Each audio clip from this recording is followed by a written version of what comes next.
The Co-Cathedral here in Houston will shut down beginning at 7:30 this morning in just about an hour for the funeral of Police Sergeant Steve Perez. Those streets include St. Joseph's Parkway, Fannin, and San Jacinto.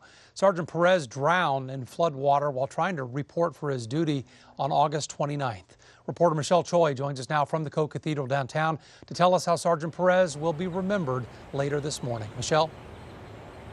That's right, Russ. In a few hours, this is where hundreds of people from the community and Sergeant Perez's Blue family will pay their respects. HPD will then render honors outside of this church and then escort the funeral procession to his final resting place.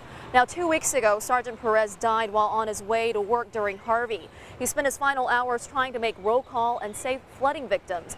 When he didn't show, police tracked his phone to a dark intersection near the Hardy Tollway and Beltway 8, which was covered in water. Police Chief Art Acevedo broke down during a news conference over a week ago, saying they didn't send divers in right away because they knew it was going to be a recovery and he couldn't put more officers at risk.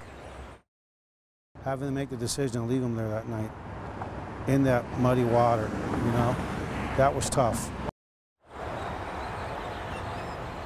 Chief Acevedo says he wants Sergeant Perez, a 34-year veteran of the force, to be remembered for his sacrifice.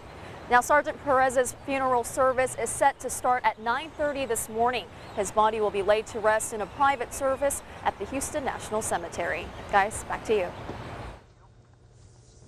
Thank you, Michelle. Today's funeral, by the way, is not open to the public. However, if you'd like to honor Sergeant Perez, you can salute the motorcade as it makes its way from the church to the Houston National Cemetery. That motorcade will leave downtown, head north on I-45 to the Beltway, then the westbound feeder road to Veterans Memorial.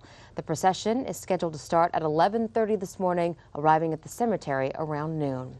And you'll be able to watch the entire funeral service on KHOU.com as well as on our Facebook page and YouTube channel. The service starts at 9:30 this morning.